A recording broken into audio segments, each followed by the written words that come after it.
নমস্কাৰ আজি হবিহলৈ মহান্তনু মহন্তই স্বাগতম জনাইছো ৰাজ্যত এসআই কাণ্ডৰ জোকাৰণি অব্যাহত আছে কিন্তু তাৰ মাজতে এটা নতুন বিষয় এতিয়া চৰ্চালৈ আহিছে এবাৰ চৰ্চালৈ আহিছে ৰাজ্যটো শিক্ষাৰ গেৰুৱাকৰণ প্ৰসংগ আৰু এই অভিযোগ এটা উত্থাপিত হৈছে আসলতে কি ঘটিছে এই ধৰণে কোৱা হৈছে যে যেহেতু কোভিড জনিত পৰিস্থিতিৰ সৃষ্টি হৈছে আৰু তাৰ বাবে আসলতে উচ্চতৰ মাধ্যমিক শাখাৰ যে পাঠ্যক্ৰম আছিল সেই পাঠ্যক্ৰম 30% হ্ৰাস কৰি দিয়া হৈছে বোজা কম কৰাৰ বাবে সিলেবাছৰ পৰা 30% পাঠ্যক্ৰম হ্ৰাস কৰা হৈছে প্ৰথমতে সিবিএসইত কৰা হ'ল এনসিআৰটিয়ে কৰিছে আৰু তাৰ পাছত দেখা গৈছে এবাৰ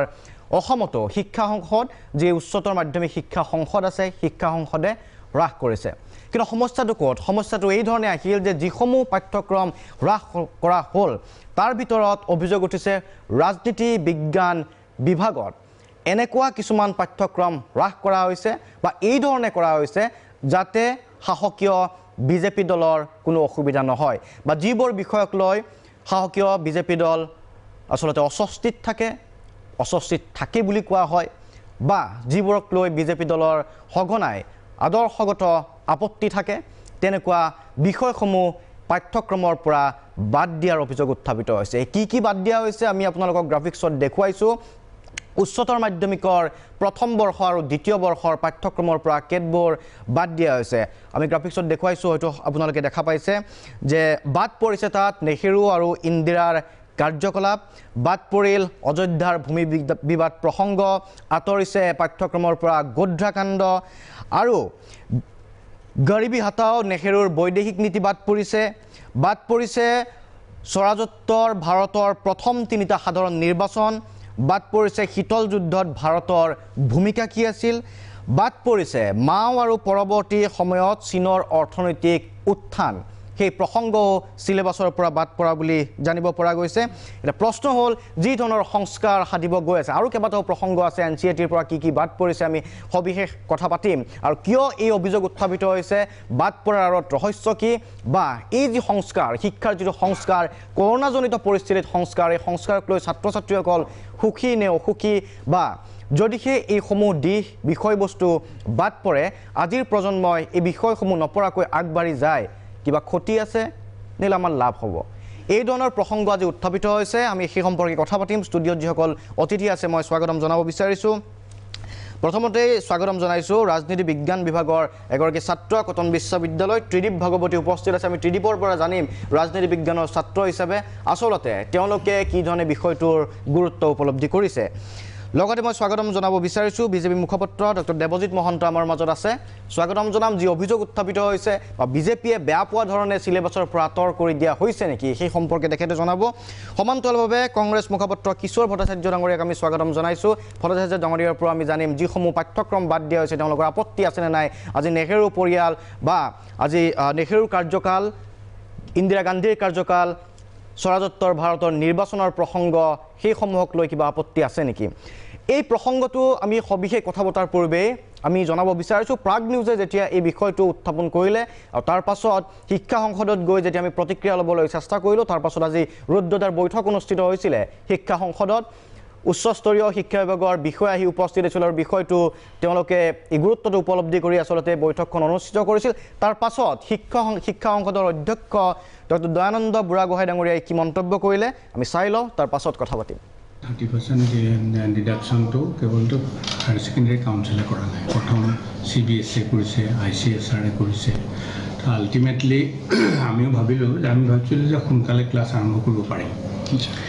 21 তাৰিখে গভৰ্ণমেণ্টে ডিউ চাইছিলে কিন্তু দেখা গ'ল যে ক্লাছলৈ ল'ৰা ছোৱালী নাহে বা তেনেকুৱা ছিটুৱেশ্যন এটা ইতিমধ্যে কগনিজিয়েল এটা ছিটুৱেশ্যন ক্ৰিয়েট হোৱা নাই তো ফলস্বৰূপে আমি দেখিলোঁ যে এই ধৰণৰ নহ'ব আমি এটা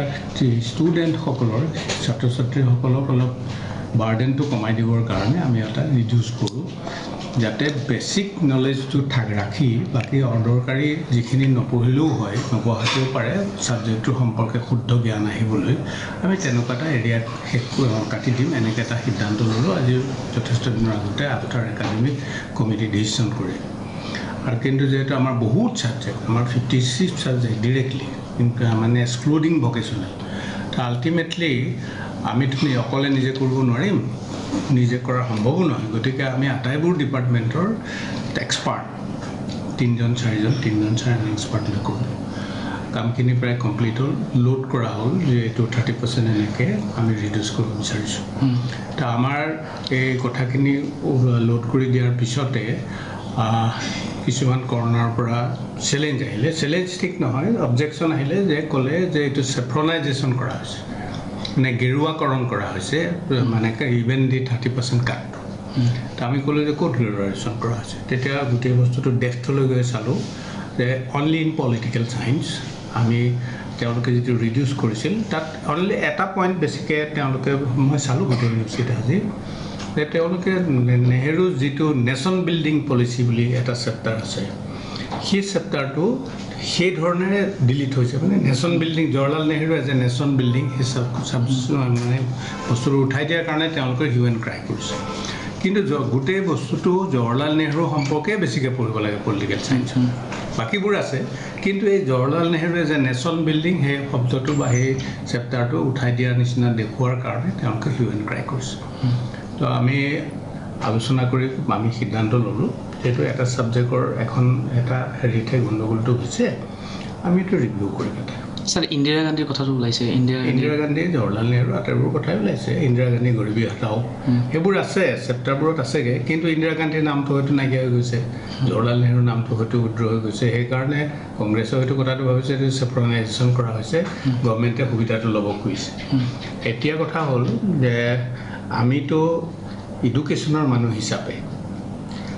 শিক্ষাৰ লগত জড়িত মানুহ হিচাপে আমিতো পলিটিকেল পাৰ্টিক সমৰ্থন দিয়া পলিটিকেল পাৰ্টিক সমৰ্থন দিয়া এইবোৰ কথা ক'ব নোৱাৰোঁ আজি এখন গভৰ্ণমেণ্ট আছে কাইলৈ নাইকিয়া হ'ব নিশ্চয় গতিকে এই ক্ষেত্ৰত আমি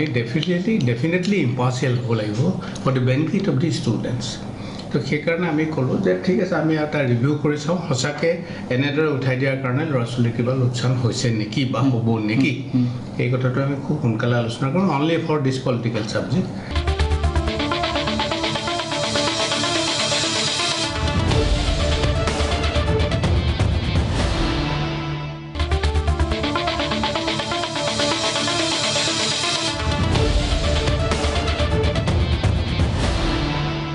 ঠিক আছে এয়া আছিলে শিক্ষা সংসদৰ অধ্যক্ষ ডক্টৰ দয়ানন্দ বুঢ়াগোহাঁইৰ মন্তব্য আৰু যি ধৰণে অভিযোগ কৰা হৈছিল সেই অভিযোগ সংক্ৰান্তত কৈছে যে এতিয়া ৰিভিউ কৰা হ'ব মই প্ৰথমতেই আহিব বিচাৰোঁ ৰিভিউ কৰাৰ পিছত কি সিদ্ধান্ত লয় নলয় সেয়া অনাগত সময়ত দেখা যাব কিন্তু মই ত্ৰিদীপৰ ওচৰলৈকে আহিব বিচাৰিছোঁ প্ৰথমেই কাৰণ ৰাজনীতি বিজ্ঞানৰ ছাত্ৰ হিচাপে ত্ৰিদীপে হায়াৰ ছেকেণ্ডেৰীৰ সেই পাঠ্যক্ৰমসমূহ পঢ়ি এতিয়া গ্ৰেজুৱেশ্যনত সেইসমূহ বিষয় আকৌ পঢ়িছা ডাঙৰকৈ বহল দৃষ্টিত এটা কথা হ'ল যিবোৰ বিষয় চিলেবাছৰ পৰা বাদ পৰা হৈছে ইতিমধ্যে ৱেবছাইটত উপলব্ধ হৈছে তেওঁলোকে কৈছে আৰু আজি তেখেতে কৈছে যে যিবোৰ অদৰকাৰী বুলি ভবা হৈছিল সেই অদৰকাৰী বুলি ভবা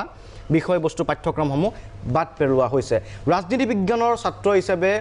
কি ধৰণে বিশ্লেষণ কৰিছে কোনবোৰ বিষয় বাদ দিয়া হ'ল আৰু যিবোৰ বিষয় বাদ দিয়া হ'ল সেইবোৰ বিষয় অদৰকাৰী নে ৰাজনীতি বিজ্ঞানৰ ছাত্ৰ হিচাপে সেইবোৰ বিষয় অতি দৰকাৰী নাই দৰকাৰী অদৰকাৰী বিষয়টো এইকাৰণেই নাহে কাৰণ যিহেতু আমি গোটেইখিনি পঢ়িছিলোঁ আমাৰ কাৰণে গোটেইখিনি দৰকাৰী আছিল যিকোনো এগৰাকী ছাত্ৰ বা ছাত্ৰীৰ কাৰণে এতিয়াও গোটেইখিনি কথা দৰকাৰী এতিয়া কথাটো হ'ল যে শিক্ষাক আমি কিদৰে গ্ৰহণ কৰিম বা শিক্ষাৰ গোটেই বিষয়টো এখন চৰকাৰে কিদৰে চাব তেওঁলোকে নিজৰ আদৰ্শৰ দৃষ্টিকোণেৰে গোটেই শিক্ষাৰ ব্যৱস্থাটোক সন্মুখীন হ'ব নে নিৰপেক্ষভাৱে হ'ব সেই কথাটোতে আমি মূল কথাটো ক'ব লাগিব কথাটো এনেকুৱা ধৰণৰ জৰ্জ অৰুৱেলৰ এখন 1984 বুলি অতি বিখ্যাত কিতাপ এখন আছে তাত তেওঁ লিখিছিল যে যিয়ে আমাৰ অতীতটোক কন্ট্ৰোল কৰে তেওঁ আমাৰ ভৱিষ্যতক কন্ট্ৰোল কৰে ঠিক একেদৰে যিয়ে আমাৰ বৰ্তমানটোক কন্ট্ৰোল কৰে কিয়ে আমাৰ অতীতটোক কন্ট্ৰোল কৰে এই কথাটো টেনিলিষ্ট সকলৰ কথা কওঁতে লিখিছিল কিন্তু এতিয়া দেখিবলৈ পোৱা গৈছে যে ভাৰতবৰ্ষতো যাৰেই চৰকাৰ আহে তেওঁলোকে এইদৰে আমাৰ ইতিহাসক এইদৰে বিকৃতকৰণ কৰে বা ইতিহাসৰ পৰা আমাক এই কথাখিনি পঢ়িবলৈ দিয়ে যিখিনি কথা তেওঁলোকৰ আদৰ্শ তেওঁলোকৰ চিন্তা চৰ্চাৰ লগত মিলে সেই গোটেই কাৰবাৰটো কৰিলে আচলতে তেওঁলোকে নিৰ্বাচন এটা জিকি আহিব পাৰে বা তেওঁলোকে সেইদৰে মানৱ সম্পদ নিৰ্মাণ কৰিব পাৰে যদিও বহল অৰ্থত বিহংগম দৃষ্টিত 10-15 বছৰীয়া যুগৰ ক্ষেত্ৰত এগৰাকী ছাত্ৰ বা ছাত্ৰীৰ কিদৰে মানসিক বিকাশ হ'ব সেই কথাটোত কিন্তু প্ৰশ্নবোধক চিন এটা থাকি যায় জৱাহৰলাল নেহৰু নিশ্চিতভাৱে কংগ্ৰেছৰ পৰা নিৰ্বাচিত হোৱা প্ৰধানমন্ত্ৰী আছিল কিন্তু নেহৰুৰ যেতিয়া আমি ৰাষ্ট্ৰ গঠনৰ প্ৰক্ৰিয়াটোৰ কথা পাতিম তেতিয়া নেহৰু সেই সময়টোত আমি জৱাহৰলাল নেহৰুক এগৰাকী কংগ্ৰেছৰ প্ৰধানমন্ত্ৰী হিচাপে কেতিয়াও বিশ্লেষণ কৰিব নোৱাৰোঁ তেওঁ ভাৰতৰ প্ৰধানমন্ত্ৰী অটল বিহাৰী বাজপেয়ীৰ যেতিয়া আমি কথাখিনি পঢ়িম অটল বিহাৰী বাজপেয়ীয়ে বিজেপিৰ পৰা নিৰ্বাচিত হ'ব পাৰে কিন্তু সেই মুহূৰ্তত যেতিয়া তেওঁ শপত গ্ৰহণ কৰিলে তাৰ পাছত তেওঁ ভাৰতৰ প্ৰধানমন্ত্ৰী যেতিয়া নৰেন্দ্ৰ মোদীৰ কথা পাতিম নৰেন্দ্ৰ মোদী হ'ব পাৰে গুজৰাটৰ মুখ্যমন্ত্ৰী কিন্তু গুজৰাটৰ বিজেপিৰ পৰা নিৰ্বাচিত মুখ্যমন্ত্ৰী কিন্তু যেতিয়া গোধৰাৰ কথা পাতিম এগৰাকী ৰাজ্য চৰকাৰৰ সন্মানীয় মুখ্যমন্ত্ৰী হিচাপে তেওঁৰ কাৰ্যকলাপখিনিক আমি বিশ্লেষণ কৰিম এতিয়া যিকেইটা বিষয় আঁতৰাই পেলোৱা হৈছে তেওঁ আমাৰ সন্মানীয় অধ্যক্ষ ডাঙৰীয়াই কেইটামান কথা কৈছে কিন্তু তাৰ লগতে আমাৰ যিটো অযোধ্যা বিবাদ এই বিবাদটোৰ কথাও আঁতৰাই পেলোৱা হৈছে এইখিনি মই নিজে কোৱা নাই তেওঁলোকৰ ৱেবছাইটত আছে গোধৰা কাণ্ডৰ গোটেই কথাখিনি আঁতৰাই পেলোৱা হৈছে এতিয়া দুটা কথা তিনিটামান কথা আমি চাব লাগিব গোধৰা কাণ্ডটোত কোনোবা এটা পক্ষ কোনোবা এটা দল অস্বস্তিত পৰিব পাৰে কিন্তু সেই বিষয়টো কিয় জন্ম হ'ল সেই কাৰণটো সেই গোটেই ঘটনাটো কিয় ঘটিল সেই কথাটো ভৱিষ্যত প্ৰজন্মই আমি এইকাৰণে জনাটো দৰকাৰ কাৰণ আমি ইতিহাসৰ কথা আমি সেইকাৰণে পঢ়িব লাগে যাতে সেই ভুল নহওক যেতিয়া আমি শিখ ৰায়টৰ কথা পঢ়িম কংগ্ৰেছ তাত অস্বস্তিত পৰিলেও কংগ্ৰেছৰ 2007 চনত মনমোহন সিঙে ক্ষমা খুজি থলেও সেই কথাখিনি কংগ্ৰেছে আমাক কংগ্ৰেছ বা যিকোনো দলে আমাক এইকাৰণে পঢ়িব দিব লাগিব কাৰণ সেই ইতিহাসটো আমি গম পাব লাগিব জৰুৰীকালীন অৱস্থাৰ কথা ইন্দিৰা গান্ধীৰ কথা থাকিল যদি কংগ্ৰেছে পঢ়িব নিদিয়ে তাৰ কোনো মানে এইকাৰণে থাকিব নোৱাৰে কাৰণ সেই কথাখিনিও আমাৰ নতুন প্ৰজন্মই গম পাব লাগিব আমি গোধৰাৰ কথাও পঢ়িব লাগিব বাবৰি মছজিদৰ সেই ভাঙি পেলোৱা কাহিনীখিনিও আমি জানিব লাগিব এই গোটেই হিন্দুত্ববাদী আদৰ্শটোৰ কথা যি আদৰ্শই তেওঁলোকৰো বহু আচলতে ভাবিব নলগা বেয়া লগা কাৰণ আছে সেই কথাবোৰ যদি পঢ়িব নিদিয়ে তেতিয়া আমাৰ গোটেই প্ৰজন্ম এটা নিৰপেক্ষ দৃষ্টিকোণ এটাৰ পৰা বঞ্চিত হ'ব সেই কথাটোতে মই বাৰে বাৰে কৈ আছো যে মই শেষত এইটো কথাই কৈছো যে শিক্ষাৰ দৰে যিবিলাক বিষয়ৰ লগত এগৰাকী মানৱ সম্পদৰ সামগ্ৰিক বিকাশৰ ধাৰণা জড়িত হৈ আছে তাত অন্তত পক্ষপাত দুষ্ট তাত অন্তত দলৰ আদৰ্শৰ দৃষ্টিকোণৰ পৰা চলা কথাবোৰ আঁতৰ হ'ব লাগে তেতিয়াহে আমি ঠিক আছে মই ত্ৰিদীপ বৰদলৈকে পুনৰ ৰাখিম আচলতে ত্ৰিদীপে যি কথা কৈছে এটা এগৰাকী ছাত্ৰৰ দৃষ্টিকোণেৰে কৈছে ছাত্ৰ এগৰাকীয়ে কি বিচাৰে মই এবাৰ কিশোৰ ভট্টাচাৰ্য ডাঙৰীয়া আপোনাৰ ওচৰলৈকে আহিব বিচাৰিছোঁ যি অভিযোগ উত্থাপিত হৈছে এয়া অসম শিক্ষা সংসদত আৰম্ভণি অন্তৰ্ভুক্ত কৰা হৈছে তাৰ পূৰ্বে NCERTৰ পাঠ্যক্ৰমত বা CBSEৰ পাঠ্যক্ৰমতো সেই একেই কথাই দেখিবলৈ পোৱা গৈছে তাৰ পৰা কি বাদ পৰিছে সেই কথাও আপুনি হয়তো অৱগত আপত্তি আছেনে নাই বা আপত্তিটো ক'ত না আপত্তি মানে চাওক এটা দিশৰ পৰা এইটো যদি আমি দুটা এংগলৰ পৰা দুটা দিশৰ পৰা আমি বিবেচনা কৰিব লাগিব বিষয়টো প্ৰথম কথা হ'ল কি এইটো পাৰ্মানেণ্ট এভলিউশ্যন নেকি মই ভাবাত এইটো পাৰ্মানেণ্ট এভলিউশ্যন নহয় এইটো হ'ল মানে এটা সাময়িক সকাহ আচ্ছা সাময়িক সকাহ দিওঁতে গোটেই পাঠ্যক্ৰমৰ পৰা কোনখিনি বিষয় বাদ দিব সেইখিনি কোনে সিদ্ধান্ত ল'লে সেইটোহে আচলতে বেছিক প্ৰশ্নটো কাৰণ যে এইখিনি ছাত্ৰ ছাত্ৰীয়ে নপঢ়িলেও হ'ব এইখিনি কোনে সিদ্ধান্ত ল'লে সেই সিদ্ধান্ত লোৱা মানুহখিনিৰ এখন নিশ্চয় কমিটি থাকিব লাগে ভাল কমিটি এখন আছিলে পুনৰীক্ষণ কমিটি সেই কমিটিখনত নিশ্চয় এনেকুৱা অভিজ্ঞ বা সেই কমিটিখনৰ বিষয়ে অন্তত অলপ জনাজনি হ'ব লাগিছিল যে এনেকুৱা এখন কমিটি কৰা হৈছে যাতে পাঠ্যক্ৰমখিনি ছাত্ৰ ছাত্ৰীৰ মনোভূত হোৱাকৈ মানে ছাত্ৰ ছাত্ৰীৰো সকাহ হওক আগন্তুক পৰীক্ষালৈ কৰোণাৰ কাৰণে যি ধৰণৰ এটা বছৰত মানে ছাত্ৰ ছাত্ৰীৰ ব্যাঘাত জন্মিছে পঢ়া শুনাত গতিকে আগন্তুক পৰীক্ষাত এই কিছু 30% পাঠ্যক্ৰম কৰ্তন কৰোঁতে এইকেইটা বিষয় আমি সন্মুখত ৰাখি এইকেইটা পাঠ্যক্ৰম আমি কৰ্তন কৰিছোঁ সেইটো প্ৰথম কথা হ'ল কি সেই সমিতিখন গঠন কৰোঁতে সেইটো এটা সকলোৱে জনা কথা হ'ব লাগিছিল দ্বিতীয়তে সেই কমিটিখনত কোন মানুহ ৰাখিলে সেইটোও জানিব লাগিছিলে সেই বিশেষজ্ঞসকল আৰু তেওঁলোকেও এই ধৰণৰ মই এইটো কিবা এনেকুৱাও ভবা নাই যে একেবাৰে সম্পূৰ্ণ কিবা এটা মতো লৈ বহিছে যে আমি এইখিনিকে বাদ দিম কিন্তু দেখা গৈছে বাদ দিয়াৰ ফলতে বেছি সংখ্যক যেনে কমিউনিষ্ট পাৰ্টটো বাদ দিছে তাৰপিছত আপোনাৰ এই গোধৰাকাণ্ড বাদ দিছে আৰু আমাৰ যিটো ইণ্টাৰনেশ্যনেল ৰিলেশ্যন মানে বিশেষকৈ আমাৰ নেইবাৰিং কাণ্ট্ৰিজৰ লগত আমাৰ যিটো ৰিলেশ্যনশ্বিপ ইণ্ডিয়া নেপাল বাংলাদেশ বা শ্ৰীলংকা বা ম্যানমাৰ এনেধৰণৰ গতিকে এই যিটো আমি নেইবাৰিং কাণ্ট্ৰি আমি ওচৰ চুবুৰীয়াৰ বিষয়ে জানিবই লাগে গতিকে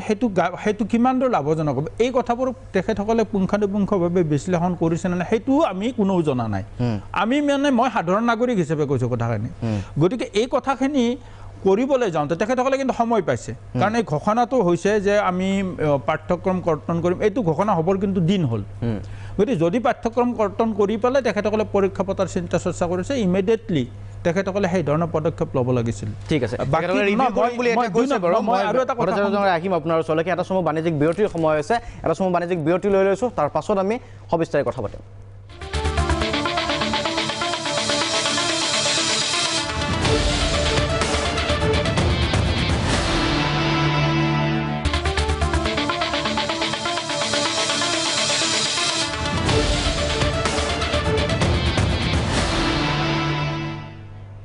উভতি আহিছোঁ অনুষ্ঠানৰ পৰৱৰ্তী অংশত আমি কথা পাতি আছিলোঁ যে উচ্চতৰ মাধ্যমিকত ৰাজনৈতিক বিজ্ঞান পাঠ্যক্ৰমত 30% যে কৰ্তন কৰা হ'ল কৰোণাজনিত পৰিস্থিতিৰ বাবে তাৰ ভিতৰত কি কৰ্তন কৰা হৈছে আৰু কিয় ইয়াক লৈ প্ৰতিক্ৰিয়াৰ সৃষ্টি হৈছে ডক্টৰ দেৱজিৎ মহন্ত এবাৰ মই আপোনাৰ পৰা জানিব বিচাৰিছোঁ আজি শিক্ষা সংসদৰ অধ্যক্ষগৰাকীয়েও মন্তব্য কৰিছে যে বিষয়টো ৰিভিউ কৰিম যিহেতু এটা সমালোচনাৰ সৃষ্টি হৈছে বা ৰিপাৰ্কেশ্যন এটা আহিছে সেইবাবে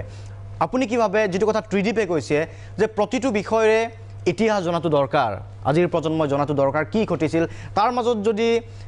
বিষয়বোৰ কোনবোৰ বিষয় বাদ দিয়া হৈছে যাক লৈ বিতৰ্ক হৈছে আপুনিও নিশ্চয় দেখা পাইছে আপুনি গম পাইছে অৱগত আপুনি কি ক'ব যে পৰিকল্পিতভাৱে এইটো কৰা হৈছে নেকি বা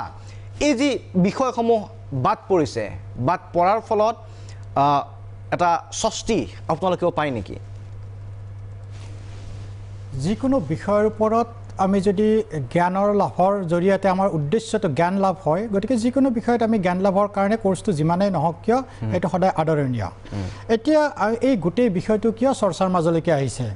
আপুনি যদি চাই অসমৰ প্ৰেক্ষাপটত 21 ছেপ্টেম্বৰত স্কুলবিলাক খোলা হৈছিল তেতিয়া আশা কৰা হৈছিল যিটো হাৰত উপস্থিতি আশা কৰা হৈছিল সেই ক্ষেত্ৰত সেই হিচাপে হোৱা নাই গতিকে এই ক্ষেত্ৰত যাতে যেহেতু ছাত্ৰ ছাত্ৰীখিনি নিজৰ জীৱনৰ ৰিক্স লৈ পেলাই আহিব খোজা নাই বা অভিভাৱকে পঠাব খোজা নাই গতিকে দ্বিতীয়টো ষ্টেপৰ কাৰণে যাব লগা হ'ল যাতে ছাত্ৰ ছাত্ৰীৰ ওপৰত অতিৰিক্ত বোজা নপৰে আৰু সেই কাৰণে আমাৰ শিক্ষা সংসদৰ অধ্যক্ষগৰাকীয়ে কৈছে যে যিখিনি মুখ্য জ্ঞান সেই মুখ্য জ্ঞানখিনি ৰাখি অতিৰিক্ত জ্ঞানৰ কৰ্তন কৰা হৈছে 30% কৰ্তন কৰা হৈছে আৰু এই কৰ্তন এনেকুৱা নহয় যে এটা বিষয়তে কৰা হৈছে সকলো বিষয়তে এনেকুৱা ধৰণৰ কৰ্তন কৰা হৈছে প্ৰথম আৰু দ্বিতীয় এই বিষয়ত আমি যিখিনি দৰ্শকে চাই আছে তেখেতসকলৰ জ্ঞাতাৰ্থে এইটো জনোৱাটো উচিত হ'ব যে এইটো সামূহিক এক ব্যৱস্থাহে লোৱা হৈছে এইটো পাৰ্মানেণ্টলি এইখিনি আঁতৰাই দিয়া হোৱা নাই স্থায়ীভাৱে কৰ্তন কৰা হোৱা নাই যিহেতু কোভিডৰ ফলত আমি যোৱা 7-8 মাহ ধৰি এক অজান শত্ৰুৰ লগত যুঁজি আছোঁ গতিকে কোভিড-19ৰ ক্ষেত্ৰতো যদি চাই যিখন যুদ্ধ এই যুদ্ধত শিক্ষাখণ্ডৰ বহুত শিক্ষাগুৰু জড়িত হৈ আছে গতিকে এই ক্ষেত্ৰত ছাত্ৰ ছাত্ৰী আৰু শিক্ষাগুৰুসকলৰ যাতে ওপৰত অতিৰিক্ত বোজা নপৰে সেই কাৰণেহে এই 30%টো কৰ্তন কৰা হৈছে এতিয়া যিটো বিষয় হৈছে ৰাজনীতি বিজ্ঞানৰ ক্ষেত্ৰত এতিয়া যদি আমি চাওঁ ৰাজনীতি বিজ্ঞানত যদি চাই দুটা কথা আছে এটা যেনেকৈ কোৱা হৈছে গেৰুৱাকৰণ মই হয়তো গেৰুৱাকৰণ বুলি মানিলোহেঁতেন যদি তাত আপুনি চাই বিশেষকৈ আন্তঃৰাষ্ট্ৰীয় প্ৰেক্ষাপটত চীনৰ লগত সংলগ্ন এটা আপুনি ক্লাছ 12ৰ পলিটিকেল সায়েন্সৰ পৰা এটা চেপ্টাৰ বাদ দিয়া হৈছে dominance and challenges rise of China as an economic power সেইটো বাদ দিয়া হৈছে আমি যদি ধৰোঁ সেইটো হয়তো আমাৰ শত্ৰু দেশ বুলি বাদ দিলোঁ কিন্তু একে সময়তে আমেৰিকাৰ বিষয় এটাও কিন্তু বাদ দিয়া হৈছে চেলেঞ্জৰ আমেৰিকাটো আমাৰ বন্ধুত্বপূৰ্ণ দেশ বুলি আমি জানো আনকি 3 ছেপ্টেম্বৰত আমেৰিকাত যি ৰাষ্ট্ৰপতিৰ নিৰ্বাচন হ'ব আপোনালোকক জনাবলৈ পাই সুখী হৈছোঁ যে তাত যি 14 লাখ ভাৰতীয় মূলৰ মাৰ্কিন ভোটাৰ আছে সেই 14 লাখ ভাৰতীয় মূলৰ ভোটাৰেই কিন্তু নিৰ্ধাৰণ কৰিব পৰৱৰ্তী নিৰ্বাচিত ৰাষ্ট্ৰপতি আমেৰিকাত কোন হ'ব গতিকে তেনে ক্ষেত্ৰত সেই বিষয়টো বাদ দিয়া হৈছে ঠিক একেদৰে যদি চাই ক্লাছ 11ত যেনেকৈ নেহৰুৰ লগত সংলগ্ন বিষয় বাদ দিয়া বুলি কৈছে আচলতে বাদ দিওঁতে এইটো বিষয় চিন্তা কৰা হোৱা নাছিল যে এইটো নেহৰু এইটো আমাৰ বিষয় সেনেকুৱাকৈ চোৱা হোৱা নাই যদি সেনেকুৱাকৈ চোৱা হ'লহেঁতেন নৱনিৰ্মাণ গুজৰাটৰ যিটো বিষয় সেইটো বাদ নিদিলেহেঁতেন গতিকে সেইটো বিষয়েও বাদ দিয়া হৈছে গতিকে আমি এই ক্ষেত্ৰত বাদ দিয়া প্ৰসংগটো লৈ ৰাজনীতি নকৰি ছাত্ৰ ছাত্ৰীৰ মংগলৰ কাৰণে এই সময়ত সকলোৱে মিলি দল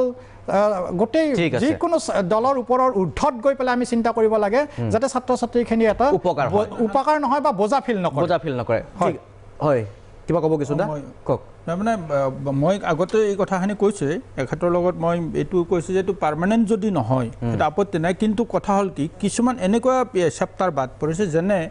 ইণ্ডিয়া বিল্ডিং প্ৰচেছটো কিন্তু বাদ দিবলগীয়া বিষয় নহয়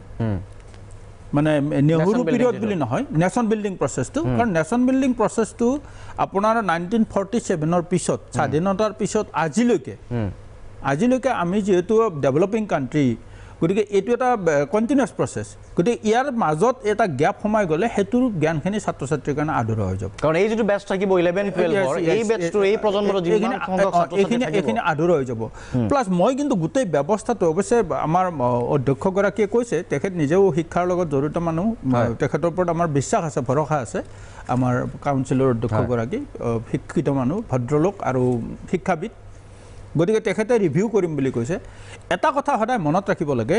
যে কিছুমান কাম কৰোঁতে সদায় মানে সামাজিক পৰিৱেশ আৰু পৰিস্থিতিটো চাব লাগে অসমৰ পৰিৱেশ আৰু অসমৰ সামাজিক পৰিৱেশ ভাৰতবৰ্ষৰ অন্য ৰাজ্যতকৈ বেলেগ অসমৰ মানুহে সদায় এটা আন ধৰণৰ মানে সংস্কৃতি আৰু সভ্যতাৰ হেৰি সদায় ভাৰতবৰ্ষৰ সন্মুখত নিদৰ্শন দাঙি ধৰি আছে ভাৰতবৰ্ষত আজিও যিবিলাক মানে চলি আছে কুসংস্কাৰ সেইবিলাক কিন্তু অসমত দুৰ্লভ অসমত পাবলৈ নাই আপুনি যৌতুক প্ৰথা কওক এই আজি 2 বছৰমান আগলৈ আপুনি এইটো ক'ব বিচাৰিছে যে যিটো বাদ দিয়া হ'ল পাঠ্যক্ৰম সেই বাদ দিয়াৰ আঁৰত যিটো আছে যিটো চিন্তাধাৰা সেই চিন্তাধাৰা থাকিব লাগিছে ভাৰতবৰ্ষৰ অসমৰ মানুহখিনিয়ে যিখিনি শিক্ষাবিদে এই প্ৰক্ৰিয়াটোৰ লগত জড়িত হৈছে তেখেতসকলে অন্ততঃ সেই কথাটো ধ্যান ৰাখিব লাগিব যেতিয়া বিষয়টোত সোমাইছে ঠিক আছে মই পুনৰ ত্ৰিদীপৰ ওচৰলৈকে আহিছোঁ আমি কথা পাতি আছোঁ ত্ৰিদীপ তেখেতে এটা কথা কৈছে আজি নেহেৰুৰ প্ৰসংগ বাদ পৰা নেশ্যন বিল্ডিং প্ৰসংগ বাদ পৰাক লৈ আৰু ডক্টৰ দেৱজিৎ মহন্তই কৈছে ইউএছৰ প্ৰসংগ বাদ পৰিছে আৰু অধ্যক্ষগৰাকীয়েও কৈছে দয়ানন্দ বুঢ়াগোহাঁই ছাৰে এই কথাটোও কৈছে যে ৰাজনীতি বিজ্ঞানখন যদি আমি পঢ়োঁ তাততো বেছিভাগ কথা নেহেৰুৰে আছে তেনে প্ৰেক্ষাপটত নেশ্যন বিল্ডিং প্ৰক্ৰিয়াটো এইটো বাদ পৰাটো তেখেতৰ দৃষ্টিভংগী যি ধৰণে কৈছে যে ইমান এটা ডাঙৰ কথা নাছিল তথাপি আমি ৰিভিউ কৰিম বা মেক্সিমাম ইন্দিৰা গান্ধীৰ কথাই আছে ৰাজনীতি বিজ্ঞানত ৰাজনীতি বিজ্ঞানৰ ছাত্ৰ হিচাপে কি উপলব্ধি কৰা হয় নেকি ৰাজনীতি বিজ্ঞান বুলি ক'লে সামগ্ৰিকভাৱে জৱাহৰলাল নেহেৰু বা ইন্দিৰা গান্ধীৰ দিনৰ প্ৰতিচ্ছবিটোৱে ভাই উঠে নেকি এতিয়াৰ পাঠ্যক্ৰম যিটো চলে বা তাত অন্যসকলৰ প্ৰসংগ আছেনে নাই নিশ্চিতভাৱে অন্যসকলৰ প্ৰসংগ আছে তাত আমাৰ সামাজিক আন্দোলনবিলাকৰ কথা আছে অযোধ্যাৰ কথা আছে অযোধ্যা বিবাদৰ কথা আছে তাত যিটো নৱনিৰ্মাণ আন্দোলনৰ কথা ওলাল গুজৰাটৰ সেই গোটেই কথাখিনি আছে আমাৰ জেপি মুভমেণ্টটো গোটেই আছে সেই গোটেই কথাবোৰ আছে আৰু এটা কথা মই এনেকৈ ভাবোঁ যে আমি শিক্ষাৰ লগত জড়িত কথা এটাত সদায় মই সেইকাৰণে বাৰে বাৰে সেই কথাটোকে কৈছোঁ যে শিক্ষাৰ লগত জড়িত যিকোনো বিষয়ত আমি দলীয় দৃষ্টিকোণৰ ঊৰ্ধত গৈ নিৰপেক্ষ ব্যক্তিসকলৰ দ্বাৰা এই গোটেই কথাবোৰ আমি চাব লাগিব কাৰণ এইকাৰণেই চাব লাগিব কাৰণ ইয়াৰ লগত আচলতে এই গোটেই যিটো প্ৰজন্ম এটাৰ কথা জড়িত হৈ থাকে এই ছাত্ৰ ছাত্ৰীখিনিৰ পৰা গৈয়ে বিভিন্ন কামত তেওঁলোক নিয়োজিত হ'ব পাছত এওঁলোকে গৈ আমাৰ মানৱ সম্পদ হ'ব নিশ্চিতভাৱে বিষয়টো সাময়িকভাৱে কৰা হৈছে আৰু বিষয়টো কেৱল এছেকে কৰা নাই আমাৰ ইতিমধ্যেই CBSE বা NCERT তেওঁলোকেও নৱম দশম একাদশ দ্বাদশ শ্ৰেণীৰ গোটেই কাম কাজখিনি কৰিছে তেওঁলোকে যিদৰে কৰিছে সেয়া আৰু বেছি ভয়ংকৰ তেওঁলোকে গোটেই যুক্তৰাষ্ট্ৰীয়তাবাদৰ ধাৰণা আমাৰ ফেডাৰেলিজমৰ যিটো কনচেপ্ট নাগৰিকত্বৰ ধাৰণা নেশ্যনেলিজমৰ ধাৰণা ছেকুলাৰিজমৰ ধাৰণা সেই ধাৰণাবিলাক নাইকিয়া কৰি পেলোৱা হৈছে এই কথাবোৰ যে হ'ব পাৰে এই কথাখিনি আমি যথেষ্ট পঢ়িবলৈ সময় লাগিব পাৰে বুজাওঁতে সময় লাগিব পাৰে কিন্তু এই মৌলিক যিবিলাক বিষয় এই মৌলিক বিষয়বিলাক নিশিকাকৈ ছাত্ৰ ছাত্ৰীয়ে কিদৰে বিকাশ লাভ কৰিব ছাত্ৰ ছাত্ৰীজনে হয় বিজেপিকে ভোট দিব পাৰে কংগ্ৰেছক ভোট দিব পাৰে কিন্তু মৌলিক ভাৰতীয় হিচাপে তেওঁৰ জানিব লগা কথা তেওঁৰ মৌলিক দেশখনৰ মৌলিক ব্যৱস্থাটো কি জানিবলগীয়া যিখিনি কথা সেই কথাখিনি কেনেকৈ জানিব এই গোটেই যিবিলাক কাৰবাৰ চলি থাকে আৰু এই কথাটো হ'ব পাৰে এই গোটেই কামটো হয়তো আমাৰ নিশ্চিতভাৱে কৰোণাৰ কাৰণেই কৰা হৈছে কিন্তু ইয়াৰ আগৰ যিবিলাক কথা আমি যদি ইয়াৰ মহাৰাষ্ট্ৰৰ চৰকাৰে 2017 কৰা কামখিনি চাওঁ তেওঁলোকে তেতিয়া কিছু নতুন বিষয় সংযোগ কৰিছে আমাৰ বিমুদ্ৰাকৰণৰ বিষয় সংযোগ কৰিছে ৰাজস্থানত সেইটো হৈছে এই গোটেই ভাৰতত এটা হৈছে ভাৰতত গোটেই কামখিনি হৈছে আৰু মই সেইকাৰণে বাৰে বাৰে অৰুৱেলৰ কথা যিটো ক'লো যে যিয়ে অতীতটোক কণ্ট্ৰল কৰে তেওঁ ভৱিষ্যতক কণ্ট্ৰল কৰে আৰু যিয়ে বৰ্তমানটোক কণ্ট্ৰল কৰে সিয়ে আমাৰ অতীতটোক কণ্ট্ৰল কৰিব বিচাৰে যাতে ভৱিষ্যতটোক কণ্ট্ৰল কৰিব পাৰে সেইবাবে এই ৰাজনৈতিক দলবিলাকৰ এই যিটো চৰিত্ৰ ইতিহাস বিকৃতকৰণৰ যিটো চৰিত্ৰ আমাৰ নিৰ্বাচিত কিছুমান তেওঁলোকৰ আদৰ্শৰ লগত মিলা কথা পঢ়ুৱাৰ যিটো চৰিত্ৰ এই চৰিত্ৰটোৱে কিন্তু আমাক আঘাত কৰে শেষত মই এটা কথা কৈ থওঁ এছেকৰ কথা ওলাইছে যেতিয়া মই সৰুৰে পৰা অসম জাতীয় বিদ্যালয়ত শিক্ষা গ্ৰহণ কৰা মই অসমৰ ইতিহাসৰ কথা আমি বিদ্যালয়ত পঢ়িছিলোঁ তাৰপাছত আহি মই ছেবা আৰু এছেকৰ মাজেৰে আহি আজি গ্ৰেজুৱেশ্যন কৰি আছোঁ মই গোটেই মোৰ শিক্ষা জীৱনটোত এবাৰলৈও এছেক বা ছেবাত অসমৰ ইতিহাসৰ কথা কিন্তু কেতিয়াও ভালকৈ পঢ়ি নাপালোঁ অসম আন্দোলনৰ কথা মই আজিলৈকে পঢ়ি নাপালোঁ মাধ্যম আন্দোলনৰ কথা সেইদিনা প্ৰসন্নদান চৌধুৰীৰ মৃত্যুদিন পাৰ হৈ গৈছে মই তেওঁৰ কথা মই নিজে চেষ্টা কৰি পঢ়ি যিখিনি পাইছোঁ সেইখিনিয়ে কথা মাধ্যম আন্দোলনৰ কথা আমাৰ কিন্তু চিলেবাছত নাই আমাৰ ভাষা আন্দোলনৰ কথা চিলেবাছত নাই পৰাগ দাসৰ কথা চিলেবাছত নাই এই কথাবোৰৰ জৰিয়তে আমি যিটো প্ৰজন্ম নিৰ্মাণ কৰি আছোঁ মোৰ লগত হয়তো মই হ'ব পাৰে মোৰ বেছি জানিবলৈ মন আছিল হ'ব পাৰে মাধ্যম আন্দোলনৰ কথা জানিবলৈ মোৰ বেছি মন কিন্তু মই এইটো বিশ্বাস কৰোঁ মোৰ দৰে বহু ল'ৰা অসমত আছে যিয়ে মাধ্যম আন্দোলনৰ কথা জানিব বিচাৰে মোৰ দৰে বহু ল'ৰা অসমত আছে যিয়ে অসম আন্দোলনৰ কথা জানিব বিচাৰে এই কথাবোৰ আমাক কেতিয়াও শিকোৱা নহ'ল এই প্ৰজন্মৰ আজি যিবোৰ বিষয় পাঠ্যক্ৰমৰ পৰা বাদ পৰা হৈছে সমান্তৰালভাৱে কিন্তু অসমৰ প্ৰেক্ষাপটত সেই বিষয়বোৰ আজি নাই আজি ছাত্ৰ ছাত্ৰীয়ে ভৱিষ্যতৰ প্ৰজন্মৰ কথা যদি চিন্তা কৰোঁ ক'ত পঢ়িব পাব অসমৰ ইতিহাস কেনেকৈ গম পাব গতিকে সেই কথাটো লক্ষণীয় কথা আজি যদি শিক্ষা সংসদৰ কোনোবা বিষয়ববীয়া অনুষ্ঠান চাই আছে ছাত্ৰ ছাত্ৰীৰ এই কথাখিনি কিন্তু উপলব্ধি কৰাটো নিঃসন্দেহে দৰকাৰ এটা বাণিজ্যিক বিৰতি পুনৰ উভতি আহিম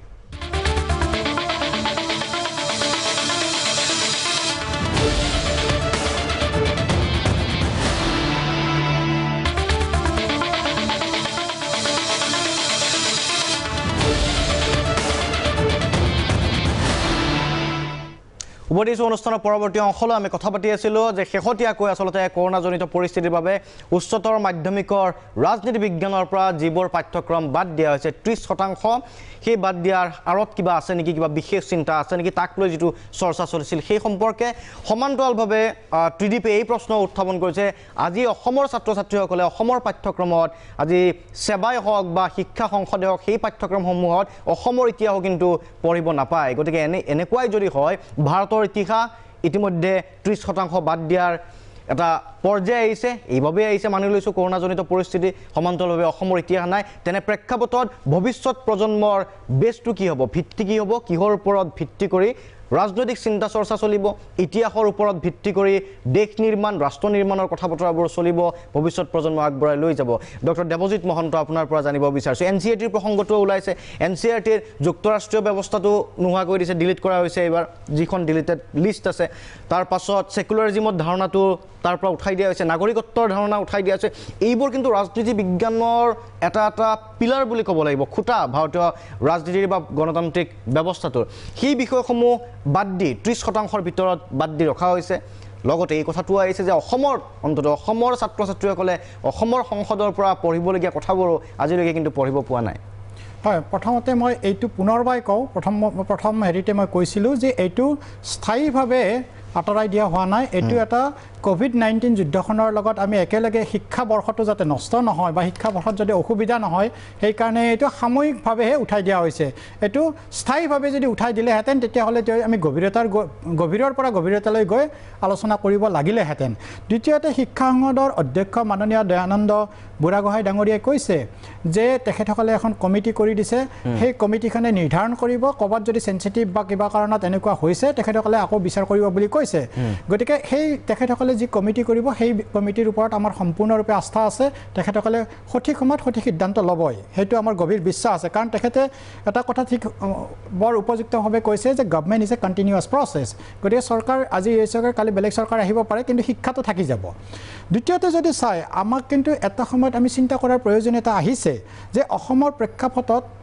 লাচিত বৰফুকন বা শংকৰদেৱ প্ৰয়োজন হৈ পৰিছে নে মোগল বা ঔৰংজেবৰ কথাটো আমি শিকাটো বেছি প্ৰয়োজনীয় হৈ পৰিছে। গতিকে এই ক্ষেত্ৰত হয়তো অনাগত সময়ত হয়তো মই বিচাৰিম যেনেকৈ আমাৰ নেহৰুৰ প্ৰয়োজন আছে, নেহৰুৰ হেৰিটোও থাকক, কিন্তু একে সময়তে কিন্তু আমি অসম বুৰঞ্জীৰ বিষয়েও জনাটো প্ৰয়োজন আছে বা শংকৰদেৱৰ বিষয়েও জনাটোৰ আমাৰ প্ৰয়োজনীয়তা আছে। ঠিক তেনেদৰে স্বাধীন ভাৰতত যিবিলাক বীৰ শ্বহীদে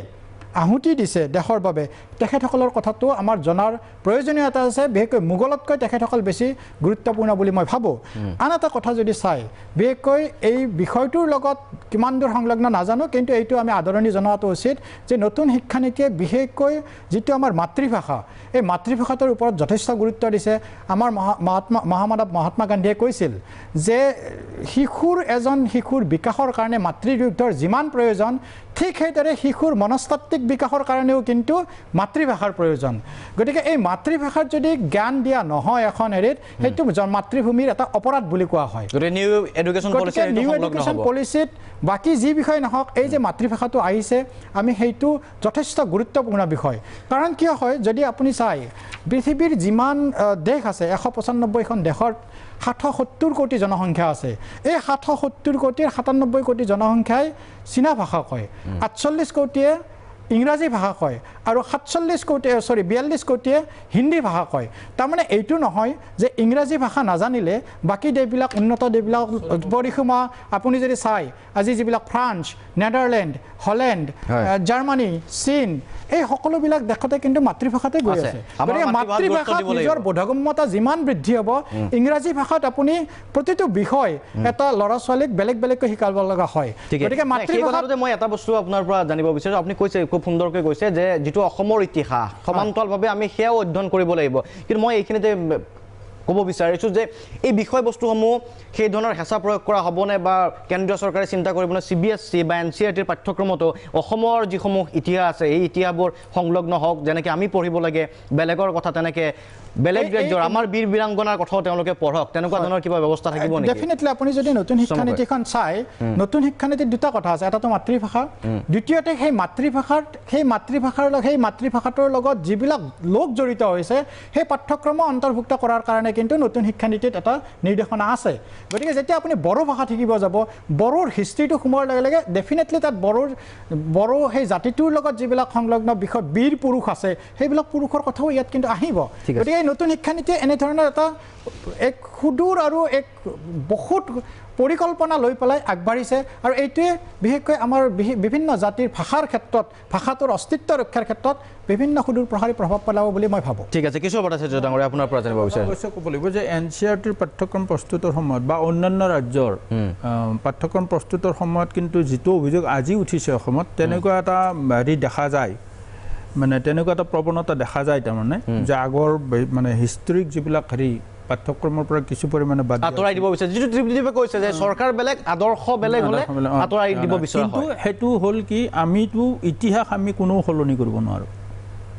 আমি ইতিহাস কোনো সলনি কৰিব নোৱাৰোঁ গতিকে আজিৰ ল'ৰা ছোৱালীয়ে নিশিকিলেও কোনোবাই সেই ইতিহাস লিপিবদ্ধ কৰিবই বা কোনোবাই ইচ্ছা কৰিলে সেই ইতিহাস পঢ়িব পাবই গতিকে আমি সেইটোৰ পৰা কিয় ছাত্ৰ ছাত্ৰীক উঠি অহা প্ৰজন্মক কিয় বঞ্চিত কৰোঁ ইণ্টেনশ্যনেলি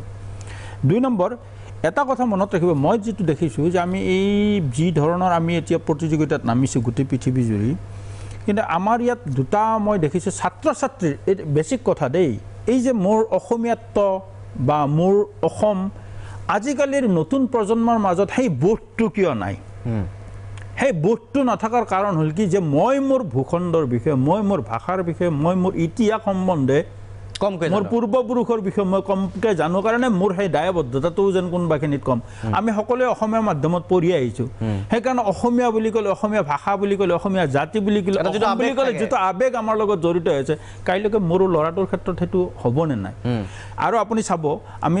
জানো ভূপেন হাজৰিকাদেৱে ইমান গান গাই গৈছে আৰু চব গানৰ সেইটোৰ এটা বেছিক কথা আছিল কি যে ইতিহাস আৰু মানে হেৰি ভূগোল ইতিহাস আৰু ভূগোলৰ এটা মানে বৃহৎ দখল আছিল কাৰণে তেখেতে শদিয়াক লৈও এটা গান লিখিব পাৰে তিৰাপক লৈও এটা গান লিখিব পাৰে অংশ গতিকে আমাৰ মই ভাবোঁ এসময়ত আছিলে আমি হিষ্ট্ৰী আমি পঢ়িছিলোঁ অসমত এসময়ত যে ক'ত কি কিয় বিখ্যাত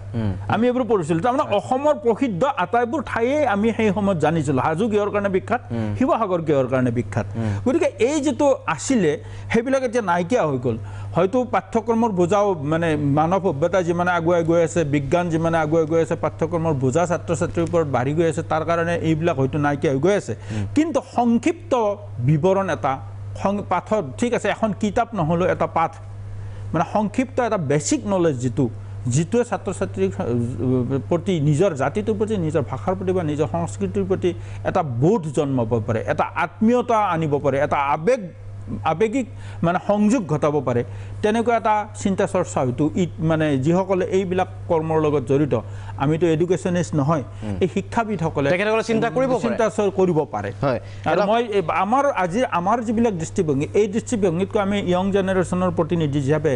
আজি আমাৰ কটনৰ ছাত্ৰগৰাকীয়ে যিটো কথা কৈছে যিখিনি কথা কৈছে সেইখিনি মই ইয়াত শুনি থাকিও ভাল পাইছোঁ যে এজন নতুন প্ৰজন্মৰ প্ৰতিনিধিয়ে আচলতে কি বিচাৰে সেই কথাটো আমাৰ শিক্ষাবিদসকলে উপলব্ধি কৰিব লাগিব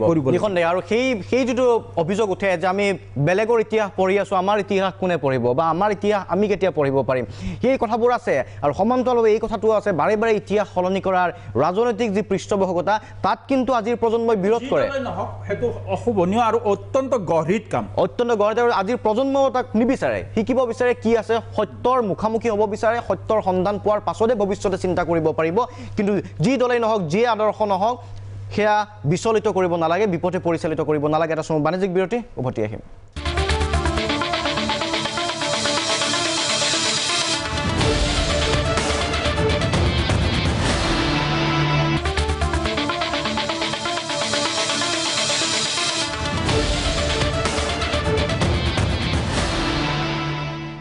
উভতি আছোঁ অনুষ্ঠানৰ শেষ অংশলৈ আমি কথা পাতি আছিলোঁ যে কোনবোৰ বিষয় আচলতে কৰোনাজনিত অৱস্থাত উচ্চতৰ মাধ্যমিকৰ পৰা বিশেষকৈ ৰাজনীতি বিজ্ঞান বিভাগত বাদ দিয়া হৈছে আৰু তাক লৈ কিয় বিতৰ্কৰ সৃষ্টি হৈছে কোনবোৰ বিষয় বাদ দিয়া হৈছে আৰু তাৰ অন্তৰালত কি আছে তেনেকুৱা ধৰণৰ প্ৰসংগ উত্থাপিত হৈছে সমান্তৰালভাৱে অসমৰ ইতিহাসত আমি কি শিকিব লাগে আজিৰ প্ৰজন্মই আজি ছাত্ৰই কি বিচাৰে সেই কথাটো আমি পাতি গৈছোঁ শেষত মই ত্ৰিদীপৰ ওচৰত পুনৰ আহিব বিচাৰিছোঁ ত্ৰিদীপে বাৰে বাৰে কৈ আছে অৱশ্যে এটা কথাই কৈ আছে যে যিয়েই নহওক ৰাজনৈতিক দল যি নহওক আদৰ্শ যি নহওক ইতিহাস বিকৃত কৰিব নালাগে বা ইতিহাস সলনি কৰিব নালাগে সলনি কৰাৰ সমান্তৰালভাৱে ইতিহাসৰ এটা অংশ কাটি পেলাব নালাগে যাতে আমি শিপাডাল বিচাৰি নোপোৱা হৈ নাযাওঁ শেষত কি ক'বা ত্ৰিদীপ নাই মই শেষত এইটো কথাই ক'ম যে এই যিবিলাক এছেকৰ দৰে সংস্থা যিবোৰ আছে বা NCERT দৰে যিবিলাক সংস্থা আছে তেওঁলোকে যিকোনো এটা সিদ্ধান্ত লোৱাৰ আগত কোনো আদৰ্শত বিশ্বাস কৰা মানুহক মাতি আনি সিদ্ধান্তটো লোৱাতকৈ নিৰপেক্ষ মানুহক মাতি আনি সিদ্ধান্ত লওক তেতিয়া বিতৰ্কবিলাক নহয় আৰু এইটো কথা একেবাৰে একদম মানে নিৰ্ঘাত কথা এটা যে ভাৰতবৰ্ষত আজি বিজেপিয়ে শাসন কৰিব কাইলৈ কংগ্ৰেছে শাসন কৰিব তাৰ পাছত আন কোনোবা দলে এই শাসন কৰিব কিন্তু আমাৰ যি মূল ঐতিহ্য আমাৰ গণতান্ত্ৰিক ব্যৱস্থা গণতান্ত্ৰিক পৰিকাঠামোটোৰ যি মূল ঐতিহ্য সেই কথাবোৰ কিন্তু আমি শিপাই শিপাব দিব লাগিব প্ৰত্যেকজন ছাত্ৰ ছাত্ৰীক আমি মনত জন্মাব পাৰিব লাগিব গণতন্ত্ৰ মানে কি চিটিজেনশ্বিপৰ ধাৰণা কি ফেডাৰেলিজমৰ ধাৰণা কি আমি বেয়া পাব পাৰোঁ কোনোবা এটা দলে বেয়া পাব পাৰে কিন্তু মূল যিবিলাক তত্ত্ব সেই তত্ত্ববিলাক আমি শিপাব দিব লাগিব আৰু এটা কথা মই শেষত কৈ থওঁ আমি ৰাজনৈতিক দলবিলাকে যিমানেই হিন্দু মুছলমানৰ কথা নাপাতো কিয় ৰাজনৈতিক দলবিলাকে যিমানেই এই ধৰণৰ কথা বতৰাবোৰ নাপাতো কিয় নতুন যিটো প্ৰজন্ম নতুন আহি থকা যিটো প্ৰজন্ম আমাৰ যিটো প্ৰজন্ম এই প্ৰজন্মটোৱে কিন্তু বিকাশ বিচাৰে উন্নতি বিচাৰে আৰু আমাৰ ইতিহাসৰ কথা জানিব বিচাৰে সেইটোৱে আমাৰ শেষত আৰু মই শেষত এইটো কথাই কওঁ সেইকাৰণে আমাৰ ইতিহাসৰ কথা আমাৰ ঐতিহ্যৰ কথা আমি জনাটো বিচাৰোঁ আৰু আমি জানিব বিচাৰোঁ ঠিক আছে ধন্যবাদ কিশোৰ ভট্টাচাৰ্য ডাঙৰীয়া শেষৰটো মন্তব্য মই কৈছোঁ শেষ মন্তব্য হিচাপে মই কৈছোঁ যে এই এতিয়াও সময় আছে যদি এই ধৰণৰ কিবা পুনৰীক্ষণ কৰিম বুলি কৈছে সেই পুনৰীক্ষণ কৰোঁতে যাতে আমি আজি যিখিনি কথা পাতিলোঁ অকল আমাৰ কথাই নহয় বা অসমৰ অন্যান্য বিজ্ঞ মহলে বা অন্যান্য ব্যক্তিসকলে যি ধৰণৰ প্ৰতিক্ৰিয়া প্ৰকাশ কৰিছে তাৰ ওপৰত লক্ষ্য ৰাখি এক সম্পূৰ্ণ নিৰপেক্ষ দৃষ্টিভংগী সন্মুখত ৰাখি আৰু ছাত্ৰ ছাত্ৰীৰ শিক্ষাৰ যাতে ধাৰাবাহিকতাটো নষ্ট নহয় আজি 5টা চেপ্টাৰ বাদ দিয়াৰ লগে লগে উচ্চ শ্ৰেণীত গৈ যাতে তেওঁ মানে মাজৰ এটা এই গেপটো যাতে তেওঁ এটা ফিল কৰিবলগীয়া নহয় গতিকে তেনেকুৱা এটা পৰ্যায়লৈকে এটা ভাল সন্দেহৰ বাতাবৰণ তাৰ যাতে পুনৰাবৃত্তি নহয় বৃহৎ চেপ্টাৰটো নপঢ়ি এতিয়া চিটিজেনশ্বিপৰ অন্তত সংজ্ঞাখিনি পঢ়িব দিব পাৰে ছেকুলাৰিজিমৰ বেছিক কথাখিনি ছেকুলাৰিজিম কি বস্তু সেইটো পঢ়িব দিব পাৰে ফেডাৰেলিজিম বেছিক কথাখিনি পঢ়িব দিব পাৰে গতিকে এনেকুৱা নহয় যে চিটিজেনশ্বিপৰ ওপৰত গোটেই আইন কানুন গোটেই তাৰ সংশোধনী জানি পেলাই পঢ়িব লাগিব নালাগে বেছিক কথাটো জানকচোন ঠিক আছে চিটিজেনশ্বিপ গতিকে এই কথাখিনিৰে এই ধৰণে যদি আগবাঢ়ে তেতিয়াহ'লে আমি ভাবিম যে আমাৰ ভৱিষ্যত প্ৰজন্ম অন্তত কোনো ধৰণৰ বায়াছ বা দ্বাৰা শিক্ষিত হৈ পেলাই তেওঁলোকে যাতে মনত যাতে কোনো দেৱজিৎ মহন্ত শেষৰটো মন্তব্য খুব চমুকৈ অতিমাৰী কৰোণাই যদি সংকট আনিছে আমাৰ বাবে সম্ভাৱনাও আনিছে আজি হয়তো এই ডিছকাশ্যনত এই সম্ভাৱনাটোৰ বিষয়ে আমি আলোচনা কৰিছোঁ যে অসমৰ মোগল সাম্ৰাজ্যতকৈ যে শংকৰদেৱ আৰু লাচিত বৰফুকনৰ আমি কিমান জনাটো দৰকাৰ সেইটো এটা গুৰুত্বপূৰ্ণ বিষয় হিচাপে আজি ইয়াত আলোচিত হৈছে দ্বিতীয়তে যিটো চাই মই সেইকাৰণে সম্ভাৱনাৰ কথা কৈছিলোঁ আজি হয়তো আগলৈকে চিন্তা কৰা হোৱা নাছিল যে 9, 10, 11, 12ত ষান্মাসিক যিটো ছিমেষ্টাৰ ছিষ্টেম সেই বিষয়টোৰ কথা চিন্তা কৰা হোৱা নাছিল আৰু আগতে যদি থাকিলেহেঁতেন তেতিয়াহ'লে এই আজি শিক্ষাবৰ্ষ লছ হোৱাৰ নিচিনা কথা এটাই নাহিলেহেঁতেন যিটো নতুন শিক্ষানীতিত অন্তৰ্ভুক্ত কৰা হৈছে আৰু শিক্ষাই হৈছে এখন দেশৰ মেৰুদণ্ড নিৰ্ভৰ কৰে গতিকে এই শিক্ষাত যিটো GDPৰ নতুন শিক্ষানীতিয়ে 6% এলটমেণ্ট দিম বুলি কৈছে সেইটো সকলোৰে বাবে আদৰণীয় আৰু শিক্ষাই আমাৰ প্ৰকৃত দেশখনক উন্নতিৰ পথত আগুৱাই নিব পাৰিব তাৰ ওপৰত যি আমি যদি চাওঁ ক'ত কি পাঠ্যক্ৰম কেনেকৈ ৰাজ্যসমূহক কৰ্তৃত্ব দিছে যে ক'ত কি পাঠ্যক্ৰম কেনেধৰণৰ চিলেবাছ হ'ব লাগিব অসমৰ ক্ষেত্ৰত যেনেকৈ টি মেনেজমেণ্ট বা চাহৰ ওপৰত দৰকাৰ ঠিক তেনেকৈ তামিলনাডুৰ শিৱক আছে য'ত 80% অসমৰ ভাৰতৰ বোম বা ফুলজাৰি হয় তাত টেকন'লজিৰো দৰকাৰ আছে গতিকে এনেধৰণৰ বিভিন্ন ধৰণৰ সাঙুৰি ল'লে আমি সেই সম্পৰ্কে বিতংকৈ কথা পাতিব লাগিব হয় নতুন যি শিক্ষানীতি সম্পৰ্কে আমি বিতংকৈ আমি পুনৰ কথা পাতিব লাগিব দেৱজিৎ মহন্ত ডাঙৰীয়া আজি উত্থাপন কৰিছে নিখন দেখে আজিৰ যিটো প্ৰসংগ আছিল আজি NCERT হওক বা অসম হায়াৰ ছেকেণ্ডেৰী কাউন্সিলে হওক কাউন্সিলৰ ফালৰ পৰা আজি 30% কৰ্তন কৰাক লৈ যি প্ৰতিক্ৰিয়াৰ সৃষ্টি হৈছে আৰু কোৱা হৈছে পুনৰীক্ষণ কৰিব অধ্যক্ষগৰাকীয়ে পুনৰীক্ষণৰ প্ৰাকক্ষণত আমি এই আলোচনাটো কৰিছিলোঁ যাতে বিষয়বোৰ দৃষ্টিগোচৰ হয় আৰু আজিৰ প্ৰজন্ম বা ছাত্ৰ প্ৰতিনিধিয়েও কি ভাবে কি বিচাৰে সেই কথাটো যাতে উপলব্ধি কৰে লক্ষণীয় হ'ব সিদ্ধান্ত কি গ্ৰহণ কৰে ইয়াৰ লগে লগে আজি সবিয়াহৰ পৰা শান্তনু মহন্ত বিদায় লৈছোঁ ধন্যবাদ